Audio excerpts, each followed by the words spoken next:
Assalamu alaikum. Good morning, dear students. Hope all are fine and doing well.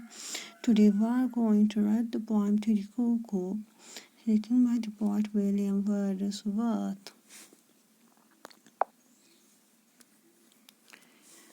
Okay, we will have a brief introduction about the poet William Wordsworth. Here is the pic of William Wordsworth.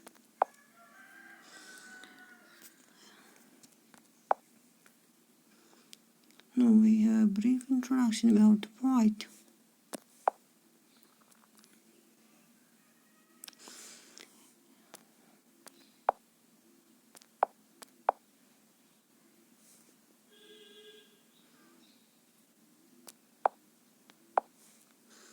William Wordsworth, born on 7 April 1770, and here is the date mentioned, 23rd April 1850, the date on which he died, was born near Cumberland, part of the Lake District in the north of England. Continued his studies at Cambridge University, made a debut as a writer in 1787. He published a sonnet in the European magazine. He wrote many poems, including to the Cuckoo poem.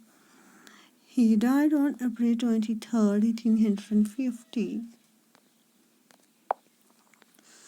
Let us start the reading of the poem. Firstly, I will tell you the poem comprises of 8 stanzas. Here we have the first stanza. Oh, but let newcomer I have heard.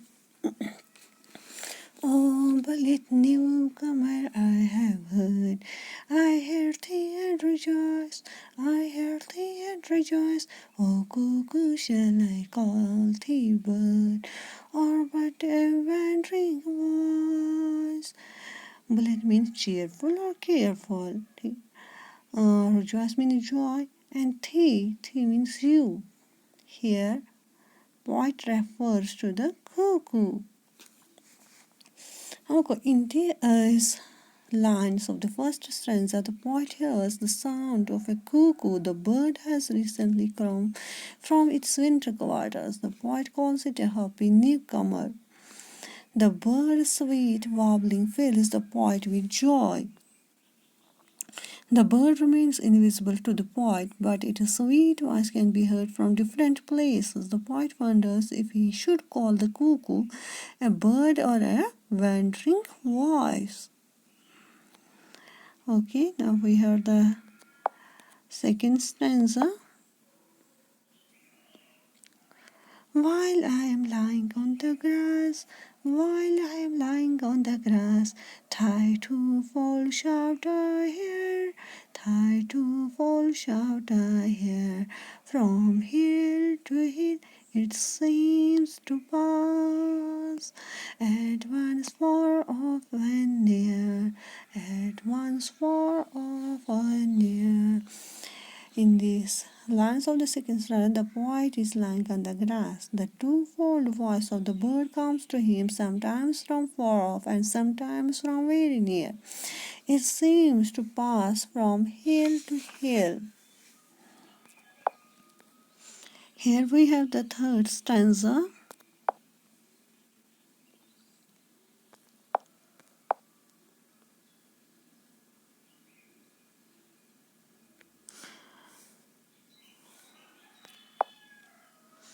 Though babbling only to the veil, though babbling only to the veil of sunshine and of flowers, of sunshine and of flowers, thou bringest unto me a tale of visionary hours.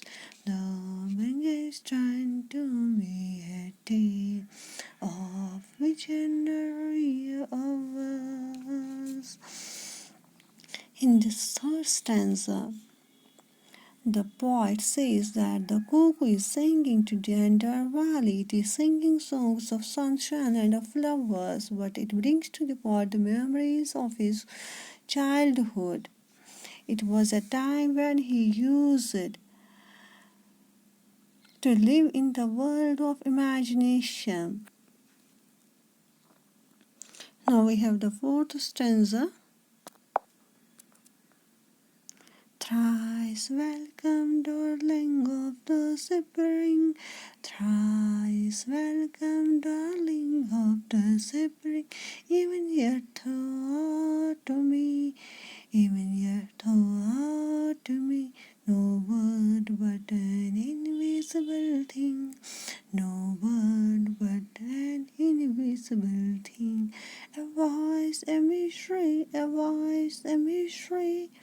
In this fourth stanza, the poet welcomes the cuckoo and calls it the darling of spring. He says that even though the cuckoo is to him not a bird but an invisible thing, an invisible mysterious voice. Now we have the fifth stanza.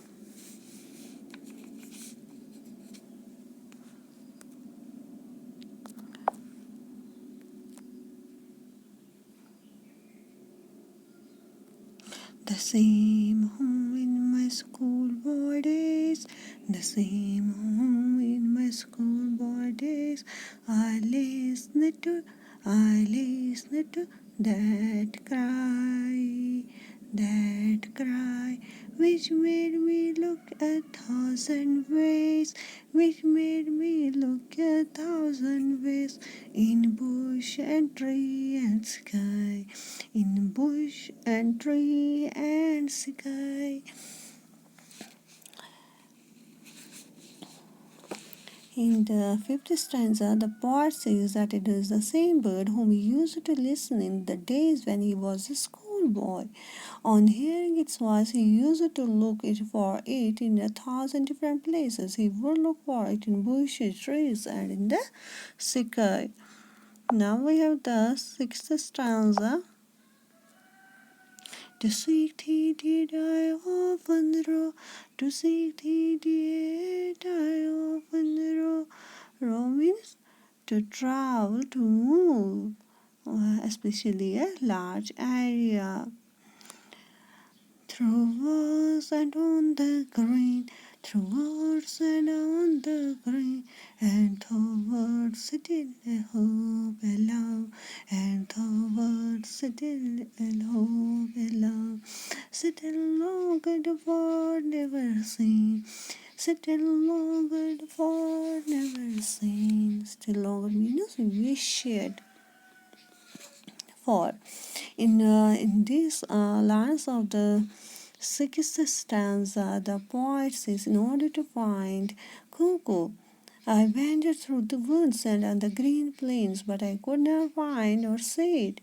It was always for me a hope, a love, a thing always longed for, but never seen. Here we have the seventh stanza of the poem. And I can listen to thee, and I can listen to thee, can lie upon the plain and listen till I do beget that golden time again. Beget means something to happen again. Okay. In these lines of the seventh, the poet says that even now, when he has grown old, he can listen to the sweet music of the bird. He can lie upon the plain and keeps listening to the cuckoo's music till he is transported back to the days of his boyhood. Here we have the last stanza of the poem. Oh, blessed bird, oh, blessed bird, the earth weeps, the earth weeps. Peace means smoke. Again appears to be, again appears to be, an unsubstantial very place, an unsubstantial fairy place that is fit home for thee. That is fit home for thee. Unsubstantial means weak. Okay, in these lines of the last stanza, the poet calls the cuckoo a blessed bird. The earth we live in is full of pain and sorrow, but on hearing the sweet music of cuckoo, it seems as if we were in a fairy land, in an unsubstantial world of imagination. Now the earth seems to the poet to be a fit home for the bird. Okay, now we discuss the theme of the poem. Being majorly a romantic poet, Wordsworth's poems have recurring themes of nature. To the Cuckoo, too, is a poem of the romantic genre as it romanticizes the cuckoo bird. Here we will discuss some literary devices used in this poem. First one is alliteration. Here, as alliteration, following words have been used: wandering was, hill to hill, blessed word. The repetition of initial consonant sounds, that means alliteration, creates rhythm and mood in the poem to capture the interest of the reader. Here we do see extended metaphors have been used. The entire poem can be taken in its totality as an extended metaphor of time. It may be through the cuckoo the poet is actually referring to time. Time is unstable and wanders of its own accord. Also, one can only revisit the past through the portals of time, the same way the poet relives his childhood memories using the cuckoo song as his porthole. Here, we see in the poem also imagery have been used as literary device. The poet makes immense use of imagery to the cuckoo. The reader's mind is projected with the picture of spring in England. The usage of words like sunshine, flowers, whale creates a sunny, happy image. The constant reference to green fields and the cuckoo gives this poem a pastoral touch and showcases the poet's attachment to nature, calling the cuckoo blithe and expressing his joy in welcoming back the cuckoo. The poet gives the poem undertones of happiness and ecstasy. The poet also gives away the season when he refers to the cuckoo as the darling of spring. Here we can see in the poem, Follow Her to the Cuckoo is a poem consisting of 8 stanzas, each being a quatrain. Quatrain means consisting of 4 lines. A rhyme scheme of A-B is followed throughout the poem. Thus, the poem follows an alternate rhyme scheme. You can see here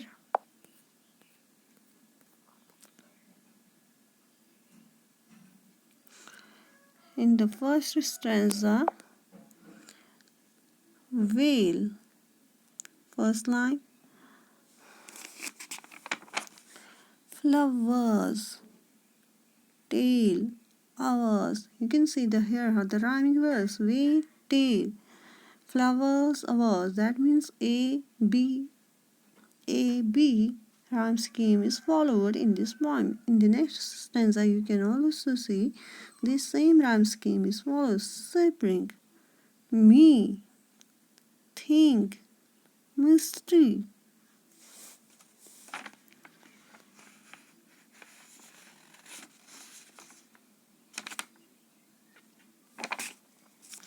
Sorry, it is the fourth stanza. Spring,